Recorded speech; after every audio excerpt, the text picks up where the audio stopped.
ஓம் மகாகணபதியே நமக. ஸ்ரீமதே ராமானுஜாய நமக.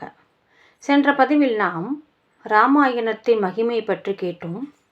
ஸ்ரீராம ஜெயம் சேனல் மூலம் நாம் இப்போது கேட்டுக்கொண்டிருக்கிறோம். இந்த ஃபேஸ்புக்கில் ஸ்ரீராம ஜெயம் என்ற பக்கத்தை அடியேன்தான் நடத்துகிறேன், அடியேன்தான் பதிவுகள் போடுகிறேன். நீங்கள் கொடுத்து வரும் ஆதரவிற்கு மிகவும் நன்றி. அனைத்து பதிவையும் பார்த்து பக்தியை வளர்த்து கொள்ளுங்கள். அடியேனுக்கு இதுவே போதும். இப்போது நாம் ராமாயணத்தின் மகிமையை கேட்போம்.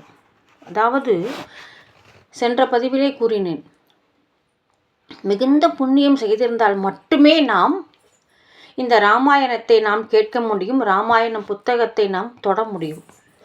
பேர்பட்ட பாக்கியம்தான் நம் ராமாயணம் கதா கேட்பது, அதை ஸ்மரணம் பண்ணுவது, அதை சிந்தனையில் வைத்துக்கொண்டு ஞாபகப்படுத்தி பார்த்து கொண்டே இருப்பது. ராமநாமம் சொல்ல வேண்டும் என்ற எண்ணம் தோன்றும். அப்போது கதை கேட்டுக்கொண்டே இருந்தால் நமக்கு ராமநாமம் சொல்ல வேண்டும், ராமாயணத்தை கேட்க வேண்டும், நமக்கும் புண்ணியம் கிடைக்க வேண்டும் என்ற ஆர்வம் தோன்றும். அதாவது மன சாந்தியுடன் ராமாயணத்தை படிப்பது கேட்பது என்ற வேள்வியை சிரத்தையுடன் புலன்கள் அடக்கி செய்து முடிப்பவன் பேரானந்தமே அடைகிறான், நிறைந்த பரமபதத்தை அடைகிறான். அங்கு சென்று விட்டவனுக்கு துயரம் ஏற்படுவதில்லை. பரமபதம் என்றால் வைகுண்டத்தில் வாழும் பாக்கியம். அதாவது மீண்டும் மண்ணுலக பிறப்பு என்ற பேச்சுக்கு இடமில்லை. இதைத்தான் வால்மீகி முனிவர் ஸ்லோகத்துடன் சொல்கிறேன், கேளுங்கள். ராமாயணம் து ய குர்யாத் சாந்தாத்மா பிரயதேந்திரிய ச யஹதி பரமானந்தம் யத்ர கத்வா ந சோஷதி. இவ்வாறு கூறுகிறார். நாள்தோறும் ராமாயணத்தை படித்தல் கேட்டல் செய்பவன், கங்கையில் நீராடுவதை உறுதியாக கடைபிடிப்பவன், அறநெறிகளை எடுத்து கூறுபவன் ஆகிய இவர்கள் சம்சார கடலை கடந்தவர்கள் என்பதில் சந்தேகமில்லை. ராமாயண பரோ நித்தியம் கங்கா ஸ்நான பராயண தர்ம மார்க்க பிரவக்தாரோ முக்தா ஏவம் ந சம்சய. ராமாயணத்தின் ஒரு ஸ்லோகம், ஒரு அரை ஸ்லோகம் கேட்டால் கூட அவ்வளவு புண்ணியம் உங்களுக்கு. அதனால் காது கொடுத்து கேளுங்கள். இப்பொழுது அதாவது துறவிகள், பிரம்மச்சாரிகள், வீரர்கள் கூட ராமாயணத்தை 9 நாட்கள் கேட்க வேண்டும் என்று வால்மீகி முனிவர் கூறுகிறார். யதீன்ஹா பிரம்மச்சாரீன்ஹா பிரவீர்ஹான்ஹாம் ச சத்தமா நவாக்னா கில ஸ்ரோத்வா கதா ராமாயணஸ்ய ச. மிகுந்த பக்தியுடன் ராம கதையை கேட்பவன் ஞான ஒளி பெற்று பிரம்மலோகம் சென்று அங்கே பரமானந்தத்தில் திளைத்திருப்பானாம். இதனுடைய ஸ்லோகம் கேளுங்கள். ஸ்ருத்வா நரோ ராமகதாமதி தீப்தோதி பக்தித பிரம்மணா பதமாசாத்திய தத்ரைவ பரிமோததே என்கிறார் வால்மீகி முனிவர். அதாவது ராமாயண கதையை கேளுங்கள். தெய்வீக கதைகளை கேட்க விரும்புபவர்களால் கேட்க தகுந்த மிகச்சிறந்த கதை இதுவே. இதை காட்டிலும் புனிதமானது வேறொன்றும் இல்லை. தஸ்மாத் ஸ்ருணுத்வம் விப்ரேந்தரா ராமாயண கதாமிருதம் ஸ்ரோத்ரூணாம் ச பரம் ஸ்ராவியம் பவித்ரானாமனுத்தமம். தீய கனவுகளை போக்கும் இந்த கதை மிகவும் போற்றுதலுக்கு உரியது. எனவே மன ஒருமைப்பாட்டுடன் கேட்கத்தக்கது. மிகவும் ஈடுபாட்டுடன் இந்த கதையின் ஒரு ஸ்லோகம் அல்லது ஒரு வரியையாவது படிப்பவன் கோடிக்கணக்கான பாதகங்கள் செய்ததன் விளைவான பாவங்களிலிருந்து விடுபடுகிறான். இது ரகசியங்களுக்குள் ரகசியமானது. ஆனதால் நன்மைகளுக்கே, அதாவது நன்மக்களுக்கே சொல்லப்பட வேண்டும் என்கிறார் வால்மீகி முனிவர். துஸ்வப்ன நாசனம் தன்யம் ஸ்ரோதவ்யம் ச பிரயத்னத நரோத்திர ஸ்ரத்தையா யுக்த ஸ்லோகம் ஸ்லோகார்த்தமேவ ச படதே முச்சதே சத்யோ ஹயுபாதக கோடிபி சதாமேவ பிரயோக்தவ்யம் குஹ்யாத் குஹ்யதமம் துயத். இவ்வாறு வால்மீகி முனிவர் கூறியதையே அடியேன் கூறுகிறேன். ஸ்ரீராமனுடைய திருக்கோயில் புண்ணியத்தலம் அல்லது அடியார் திருக்கூட்டத்தில் இந்த கதை சொல்லப்பட வேண்டும். அந்தணர்களை வெறுப்பவன், வெளிவேஷக்காரன், மக்களை ஏமாற்றும் தொழில் ஈடுபட்டவன் ஆகியோருக்கு இந்த கதையை சொல்லக்கூடாது என்கிறது. 41வது ஸ்லோகம். வாசயேத் ராம பவனே புண்ணியக்ஷேத்ரே ச சம்சதி பிரம்மத் வேஷ ரதானாம் ச தம்பாச்சார ரதாத்மனாம் லோகவஞ்சக விருத்தீனாம் ந ப்ரூயாதிதமுத்தமம். ராமன் அனைத்து தெய்வங்களின் உருவம். மனமுருகி பிரார்த்திப்பவர்களின் துன்பங்களை போக்குபவன். பக்தி பண்பாளர்களிடம் பேரன்பு பூண்டவன். ராமதேவன் பக்தியினால் மகிழ்ச்சி அடைகிறான், வேறு எந்த வகையாலும் அல்ல. அதாவது சர்வதேவமயோ ராம சம்ருத்தார்த்தி பிரணாசன சத்பக்த வத்சலோ தேவோ பக்தியா துஷ்யதி நான்யதா.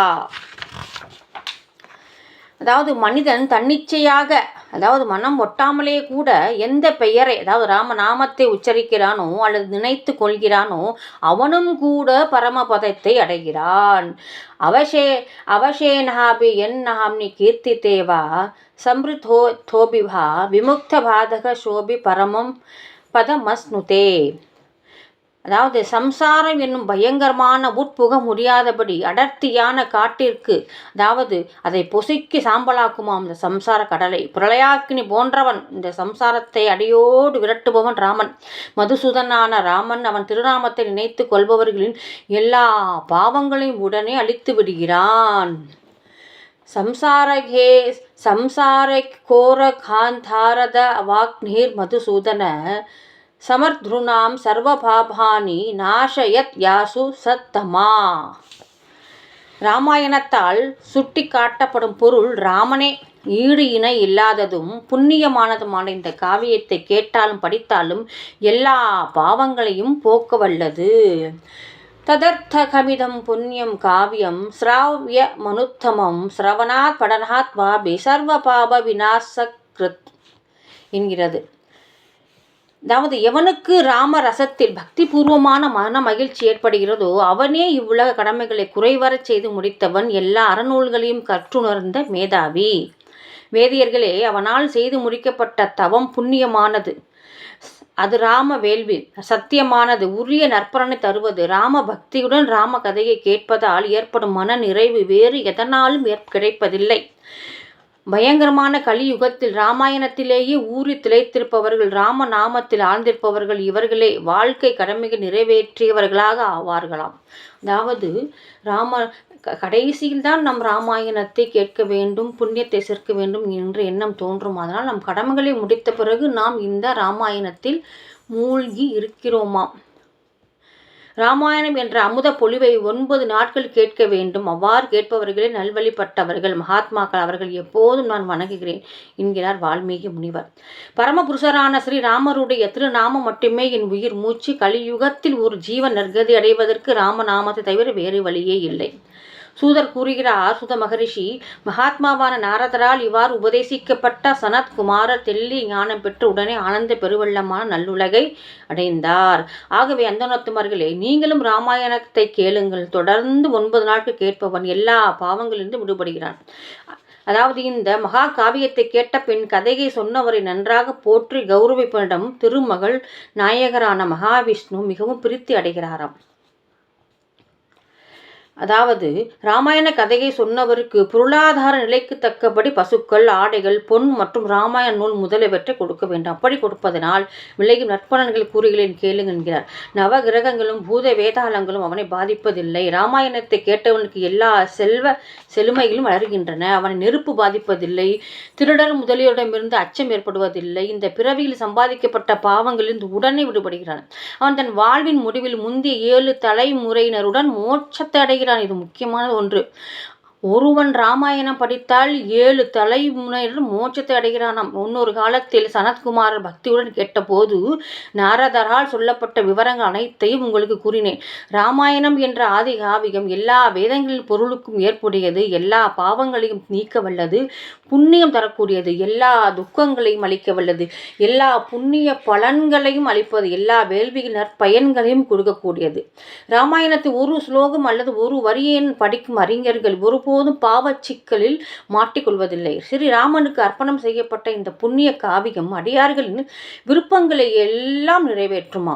எவர்கள் பக்தியுடன் இந்த காவியத்தை கேட்டு ஞானம் பெறுகிறார்களோ அவர்கள் அடையும் புண்ணியங்களை கேள். அவர்கள் 100 ஜென்மங்கள் செய்த பாவங்களிலிருந்து உடனேயே விடுதலை பெற்று ஆயிரக்கணக்கான தலைமுறையினருடன் பரமபதத்தை அடைகிறான். இதற்கு ஸ்லோகம் கேளுங்கள்.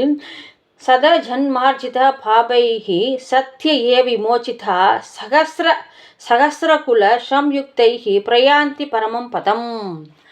சைத்திரம், மாகம், கார்த்திகை மாதங்கள் 9 நாட்கள் ராமாயண அமுத பொழிவை கேட்க வேண்டும். இவ்வாறு ராமாயண காவியம் ராமனுடைய பெருளை பெற்றுத்தரக்கூடியது. ராம பக்தியை வளர்ப்பது, எல்லா பாவங்களையும் அழிப்பது, எல்லா செல்வங்களையும் வளர்ப்பது. எவனொருவன் மன ஒருமைப்பாட்டுடன் ராமாயணத்தை கேட்கவோ படிக்கவோ செய்கிறானோ அவன் எல்லா பாவங்களிலிருந்து விடுபட்டு விஷ்ணு லோகத்தை அடைகிறான். இதற்கு ஸ்லோகம் கேளுங்கள். यस्तवेद शृणुयाद्वाभि पठेद्भा सुसमाहितः सर्वपापविनिर्मुक्तो विष्णुलोकं च गच्छति. ஸ்ரீ ஸ்கந்த புராணம் ராமாயண மகாத்மியம் என்ற பகுதியில் 5வது அத்தியாயம் முற்றிற்று. இவ்வாறு ராமாயணத்தின் மகிமை இருக்கிறது. தினமும் ராமாயணம் படியுங்கள். 1 ஸ்லோகமாவது படியுங்கள், 2 ஸ்லோகமாவது படியுங்கள். தினமும் கொஞ்சம் கொஞ்சமாக அதை படித்து முடிக்க வேண்டும். அதாவது ஒரு 3 மாதத்திற்குள் ராமாயணத்தை முடித்து விட வேண்டும். 1 வருடத்திற்கு 4 முறை நீங்கள் படிக்க வேண்டும். தினமும் கொஞ்சம் கொஞ்சமாவது படியுங்கள். உங்களால் முடிந்த அளவு படியுங்கள். ராமர் உங்கள் துணையுடன் இருப்பார். உங்கள் கஷ்டங்களை எல்லாம் போக்குவார். உங்கள் ஆரோக்கியத்திற்கு துணை நிற்பார். உங்களுக்கே துணை நிற்பார். ராமர் உங்களிடமே வசிப்பார் என்றே வைத்துக் கொள்ளுங்கள். ராமர் வசித்தால் இந்த உலகத்தில் உள்ள அனைத்து தேவதைகளையும் உங்களுடன் இருப்பதாக அர்த்தம். நீங்கள் எதற்கும் பயப்பட தேவையில்லை, அச்சப்பட தேவையில்லை. மன நிம்மதியுடன், மன நிறைவுடன், ஆயுள், ஆரோக்கிய, ஐஸ்வர்யம், பக்தி ஞானம் வளர்த்து கொண்டு பல்லாண்டு காலம் வாழலாம். ஓம் நமோ நாராயணாய. மீண்டும் அடுத்த பதிவில் சந்திப்போம். ஸ்ரீராம ஜெயம் சேனல் மூலம் நான் பேசுகிறேன். ஃபேஸ்புக்கில் அடியேன்தான் அனைத்து பதிவுகளையும் போடுகிறேன். படியுங்கள். படித்து பக்தியை வளர்த்து கொள்ளுங்கள். ஓம் நமோ நாராயணாய. ஸ்ரீமதே ராமானுஜாய நமக.